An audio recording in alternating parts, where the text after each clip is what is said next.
it's interesting, as I've said. I look at what's going on in the Conservative Party, and not just what's going on in Westminster, what's actually going on in the actual political party. And it is honestly, at this moment in time, in a bit of chaos. There's all this thing about, are they or will they not do a deal with reform? Not only just maybe at like a national general election levy, will they make it official? Will they make it like an unofficial thing? But local elections, will these reform and Tory councillors, many, by the way, who are themselves ex-Tory councillors, come together to form a coalition so that they can take control of that said council. It's happened before on a couple of occasions that you have seen people elected, either Reform or a Conservative, and then all of a sudden they've just flipped between the parties because, well, why not? And they're allowed to do that. I've said before, I have huge frustrations that they are allowed just to get away with that without, standing on one platform and then just going, no, actually, I'm just going to be with this party. Surely that is not fair to the people who voted for you in that local area. But anyway, that's another frustration. I could go on for a big rant about that, but maybe another time.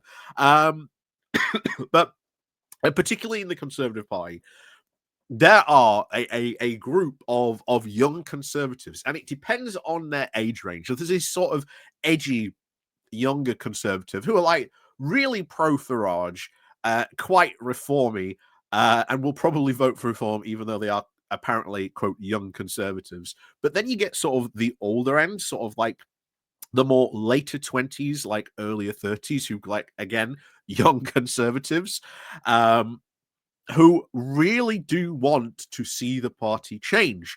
But everything they are asking for, and we've been through this before, everything they have asking before, the party will never give them, it will never offer it to them. They just don't understand that if they really want to do that, they have to take control of the party. They have to do that. Eventually, they will be in that position because, well, hey, the Grim Reaper always takes its toll, and it is taking a toll on the Conservative Party, not just the Conservative Party, but Reform as well. Again, arguing for that exact same right-wing vote. That's why they're like, yeah, maybe we need to, have a truce or something like that. Again, maybe another video for another time on that topic. But we're going to have a look at one of these young Conservatives, and he's going to make the case against Farage for this. And we've covered him before on this channel, mainly on Conservative Home. But it's the first time, I think, although I think he has written for On Heard before, about Nigel Farage's, quote, non-plans for government. And they are non-plans, but it's interesting to see a young Conservative push back against, shall we say, his peers, saying, why are we doing this? Like, Farage and co are just going to fail. Let's watch them fail. And they'll somehow all come running back to us, which is, again, a big assumption on his part. But hey, we'll see. But anyway, let's have a look what he's got to say, pardon me, on this, as it's, again, an interesting look, once again, what is going on in the Conservative Party. And as I've said, chaos, confusion, and oh boy, wait until these local elections have been had, because things might get pretty spicy over there indeed. So let's go on into this. But before we do, like I say, please hit the like, share, and of course the subscribe button down below. There are links to my Patreon page, the one-off donation link called Buy Me Coffee, where you can buy me coffee, the YouTube thank you button, and of course, as always, there's the Pony Club down below as well. So let's crack on then into this. So it begins. If Nigel Farage were an artist, he would be a celebrated impressionist. He has, of course, refined, seemingly effortless talent for painting the distilled essence now of a political movement. There will be lots of people watching that going, actually, impressionists are a lot. But I get the take. I get the take. Comparing Farage to an impressionist, yeah, certainly does fit the bill in some respects. But anyway, he continues. What does, of course, reform stand for? Even seasoned politicos might, of course, struggle with a name or even a detail for reform policy. But the party's, quote, vibe could be easier now to feel. A Trumpe el realist, a interesting photographic, of course, policy detail, but Farage is not and has never been. This becomes even more clearer the moment he is actually pressed for details. The bread and butter accountability of detailed political interviews is never worth his time. As one of his erstwhile UKIP MEPs wrote, Patrick O'Flynn, the broad strokes are now, and the killer sound bites are still prioritized over now the detailed policy work. The finesse of actually how to govern well can wait for now, and it can't wait, because once you are in, you are in. There is no one to blame but yourself. And that is why, like I say, if reform should ever win, if Nigel Farage ever somehow becomes prime minister, it is going to fall apart so very quickly. And Farage will try and blame everyone else but himself, even probably members of his own party, immigrants, the Blob, etc. You name it. It will be a disaster. So, for now, reform can, of course, just simply ride the wave, propelled by the euphoric high of political momentum. Realism and political temperature comes, of course, second to whether, quote, the establishment is running scared. The old playbook is, of course, simple. Identify ruling power structures that feel very distant and very aloof, be they either parties or institutions, and campaign against them in an uncompromising bolsterist fashion, all washed down with an imperial pint of blokish brohim. But for all of Farage's script, now refined over his political career spanning decades, is, of course, now changing, saying, I'm not mucking about. I've got one goal, and that is to get reform to win the next general election, Farage told an Assembly party of members at the launch of the local election campaign late in March. This is, of course, quite the shift in his political aim, from an outsider revolutionary to governor. Thursday's local elections are, of course, being spoken of the mere staging post before the march now onwards to number 10.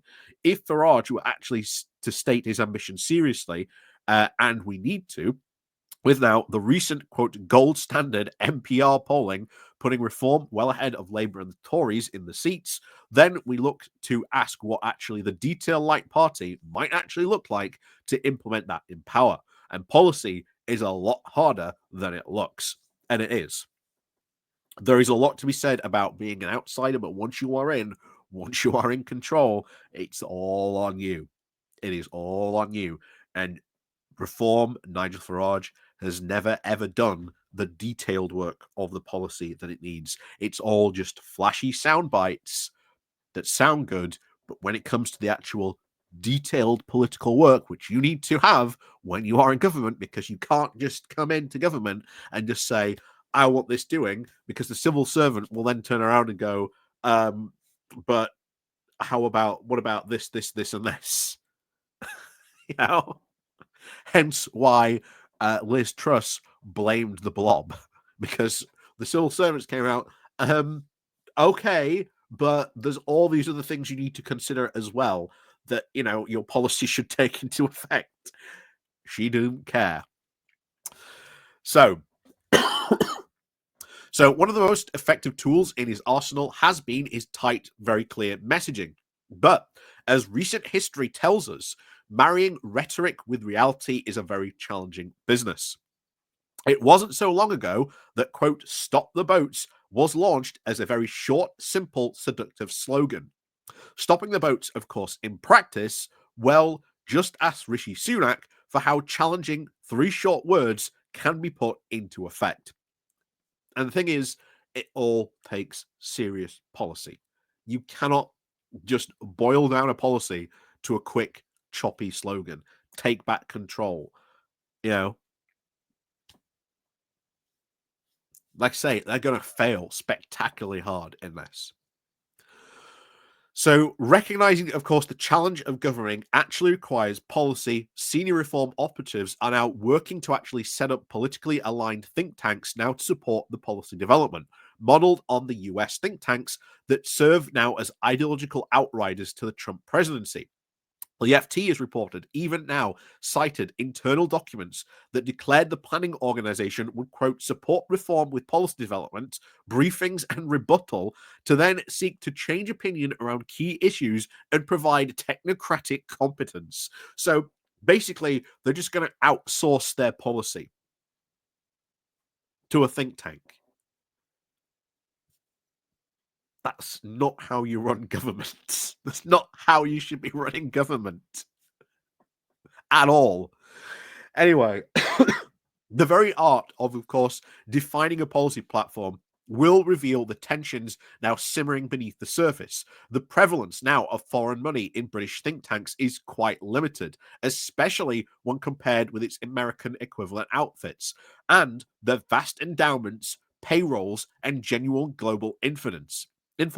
But if, as the FT reported, the reform now proposed think tank would seek funding from US donors, from MAGA tech, and of course religious converts, in addition to now more regular UK sources of funding, no wonder Farage is now looking abroad to the sheer scale of US political money, now embarrassing our own campaign and political research spending. And this is what needs to be looked at. Needs to be looked at massively, and Labour need to move in on this. We were all worried just a couple of months ago about that supposed big loan or that big donation that was apparently going to come from Elon Musk. Now, they have looked at some stuff. They have looked at tightening the rules, but they need to be even more tighter. And they need to start looking at think tanks, how they influence politics, and how they lobby. We need to really start looking at that. Otherwise, we could find ourselves in a very US political situation. But bear in mind, all those think tanks do exist. Like I say, the IEA. Very recently, as I don't know if people see it, Femi did a video about it of him, debating someone from the IEA who now denies that they ever ran on these crazy Brexit promises that they so endorsed all these years. We didn't support Brexit at all. But there you go. Anyway, looking, of course, for the dollars now for the United States, the new right, of course, certainly fits the pattern of Farage's regular cross-Atlantic visits. His genuine, of course, star appeal at the political action conferences, a jamboree of American white ring politicians, broadcasters, and influence. But reform's now choice to seek inspiration and even funding from a country which has an entirely different political culture could become its undoing. And that is right. Always remember, the UK and the US, our political cultures do not mix, to a point where if you took even like the most diehard like Tory MP, you took them over to America and you asked that Tory to start explaining policies, he would be labeled a Democrat by Republicans and by the MAGA people. Like our politics, our political culture is just so different from America, and that will be their undoing because this American right is going to want to push for certain policies that the British public are just not want to go down that route. Look what happened in Canada. Classic example. Canadian Conservatives riding the wave to victory on this Trump light-esque platform. Along comes Carney, along comes all that, Trump stuff that he was spouting about, Canada becoming the 51st state. Shoo, like a stone, like an absolute stone. So, back to this. Reforms online activities are, of course, too steeped daily now in the duplicitous politics of the American right. Emboldened and, of course, energized by the fresh Trump MAGA victory, the American new right might look like a winning template for populist right parties. But reform should exercise caution in the lessons it draws from abroad. There is a dissonance and discord between the more pedestrian party of the suburban coastal England and the radical libertarian conservative ideology of Silicon Valley, like tech elites Peter Thistle. We've seen this break out, and it is the same here. Do not assume that UK conservatives are going to go along with this, MAGA right-wing populism stuff. They're not going to go through with that. They, of course, might align on attitudes to immigration and share culture war skepticism of anything woke, but it doesn't take long to find the grit in the oyster between now these two movements. Reform's existing voters it is most likely to attract in the future are now predominantly the older 2/3 of just over 50. And this is it. They are going to be facing the exact same problem the Conservatives are. That a lot of their voter base is very old and it is dying off. And more to the point, people aren't becoming more conservative as they get older. They are becoming less conservative as they get older. That is something they have really yet to understand. You've seen a couple of people, we've covered a couple of people like from the conservative blogosphere worry about that in the future or worry about that now and what they should be doing. But of course, they've been ignored. They've been, it doesn't matter. That that's a problem for 10, 20 years time. Well, you should be worrying about that now. But like I say, gonna have a lot bigger impact on right-wing votes in the future in the UK. That is very, very true indeed. So back to this. So the upsides now from these donations from the wealthy right benefactors is, of course, very clear. But what about, of course, the wider ideological alignment? Taking on the political approach of talking points of foreign political movements. In the UK, voters look upon MAGA mercurialism and radicalism, tempered, of course, typified by the tech elitists' move fast and break things approach in the Department of Government Efficiency, with very much bemusement. Whether you consider it a national fault or not, Brits are less simply culturally or ideological inverse than the average American to radical sweeping changes in the scope of state. Again, very true indeed. And like I say, especially doubly so for conservatives. Like I say, all this is really spelling out the big problems Nigel Farage is going to have if he ever wins, or why he's never not going to win, honestly. Unlike, of course, the United States' robust recovery from the financial crisis, Britain remains nearly stuck in 2 decades of economic stagnation, meaning the headroom now for change, as Rachel Reeves has found out, is limited, which now remains, of course, in most council budgets, which now bore the brunt of that austerity period, and is now overwhelmingly dictated now to adult social care. Which, again, very, very true. This is why Rachel Reeves finding it very difficult. And again, the Conservatives, when they were in power, put all pressure and took all of that austerity stuff out from local councils. It was very, very difficult. Look at anyone who was in that period, especially local politics. They'll all tell you it was the Conservative cuts, the Conservative austerity that has made a lot of these towns infinitely worse. So, and it is trying to sort of reverse that very, very much so, which they're finding very difficult. And again, he's right, all going to adult social care. Something now reforms all the voter base would certainly notice if, of course, fiddled with. But taking the US right as an inspiration, Farage said he's looking to bring Doge now to local government regardless. That is not going to work out well at all. At his local election campaign launch, Farage said they'd submitted over 3,000 Freedom of Information requests aimed at trying to identify and rooting out wasteful government spending. When we win these councils, we will send in the auditors. Yeah, I'm sure they'll win all these councils. They'll send in the auditors. We'll get rid of the fraudulent contracts. We'll cut spending and we'll do our utmost to fulfill our promises. Yeah, even if they do get in and they do find, quote, fraudulent contracts, I'm sure they'll put the evidence out there, just like Doge totally did. But it would also be kind of funny when we see those contracts, just how much of the people, oh, well, we're not going to cut that one because, he's a reform guy now. He gives a lot of money to local party.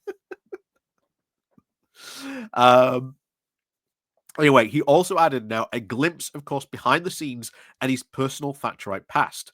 But his politics is not policy. And unless he proposed now cutting adult social care, this is all talk. And while Farage and his followers may occasionally, of course, lean in and speak libertarianism, repeated history tells us that whatever pleases populist conservatives will first come in any party he leads.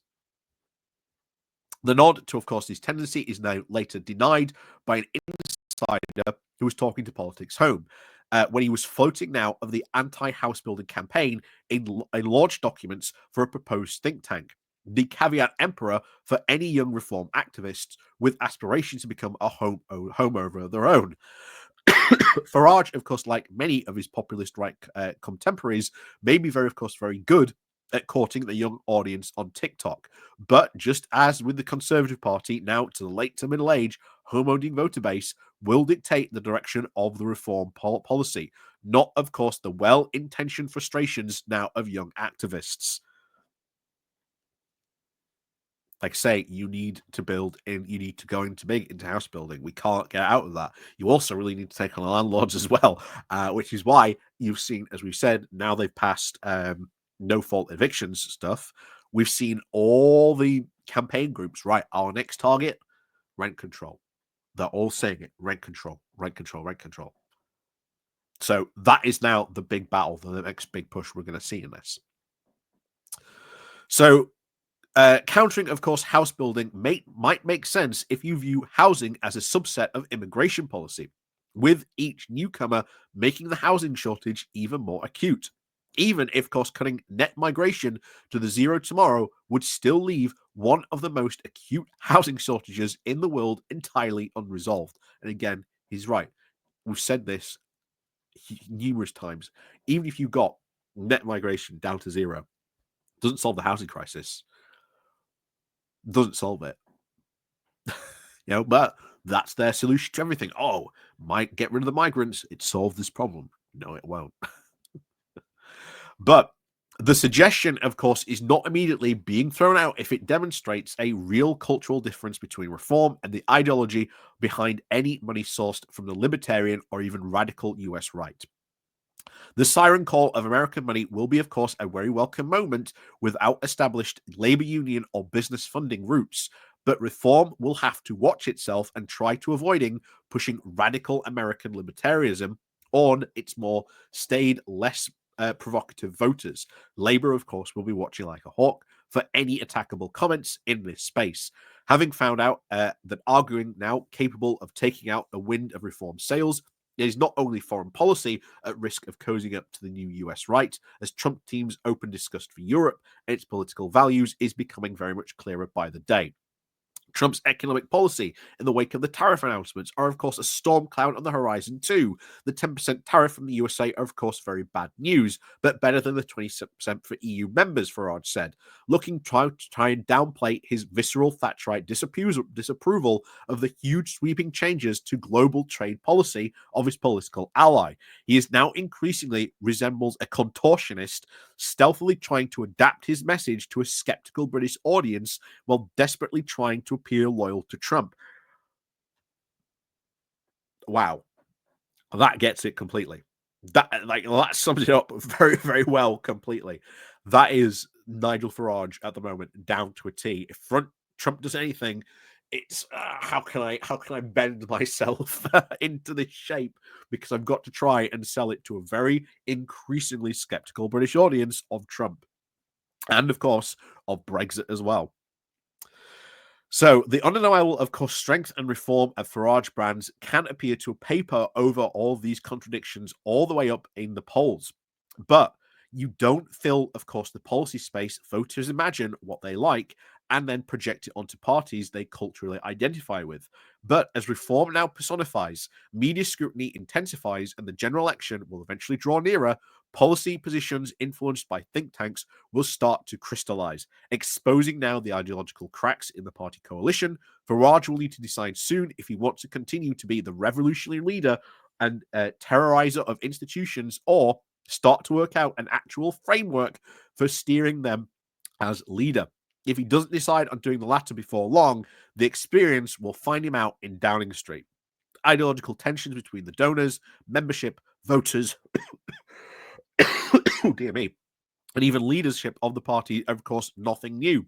But if Farage is, of course, serious about preparing for power, then British politics will have to come before the American money and ideology. It is the very same question that Farage needs to face as leader, making the choice between raging against the machine or grasping the leaders to control it. These tensions are not addressed. Expect a very much bumpier ride for Farage in the future. The Rupert Lowe row and expansion is very much evidence now of the ambitious senior reform operatives, and will inevitably now seek to push their vision onto any available policy vacuum. Oh, dear. Pardon me. So I expect that to happen as well. I expect there to be more divisions in the party, especially if they win like some of these local council elections. Like we've heard that Farage wants to directly control them from Reform HQ. And like if you are a local Reform councillor, you are going to be told you will take orders from Reform HQ. Good luck. Good luck in that. Because this is something the Tories tried I believe it was like the late Thatcher era, where they tried this version of, well, we're going to have, we have a black bag carrier in Parliament who basically, controls everything and, puts the fear of God into our MPs so they all get in line. We're going to do the same for our local councils. Didn't work out because all the councils went, we'll become independents if that's the case. And they backed off it. Like I say, expect any wins, anyone he wins with, there's going to be a honeymoon period, and eventually you're going to start to see clashes, you're going to see disagreements. Local politics is a beast all unto itself. And like I say, you're talking over like 600 individual Westminsters at that point when it comes to politics. But Farage is not going to survive this centralization he wants to try and push. It is going to be incredibly difficult to do, and he's going to be facing huge pushback from these people. So let's finish this off. At their core, the reform supporting Britons are voting against the idea of radical, disconcerting pace now of social and economic change experienced now in recent decades. Society has moved too fast for them. They don't understand it. And be like their American equivalents, they want to ease off that accelerator, not stamp on the brakes hard. Farage and the Impressionists can paint that feeling, but a government, of course, needs blueprints, budgets, and hard choices. With the local elections very near and expectations set very sky high, it is reform's first big test to see if they can actually solve the litany of problems that face the British state. When given the opportunity to do so, it will be very much hard to resist the wealth of the American money. But reform should never forget that even if we share the language, we do not share a culture. There has rarely been a time where where we need more solutions over the vibes. And I couldn't agree more with that solution. We do need solutions. I do think we are getting some from Labour, even though I know people will disagree with me on that statement. But interesting to see that you've got this young Conservative, and like I say, we've done stuff for him before, but he is like, well, I don't think reform is going to do very well if it gets into power, and it won't. It won't. It will fail. It will fail hard. And it's just watch to see what happens, because oh boy, if they do win a council, I can put you now that is going to be a time bomb of conflict. A time bomb of conflict for Farage. Absolutely. So, as always, let me know what you think down below. And of course, as always, we'll see you all next time.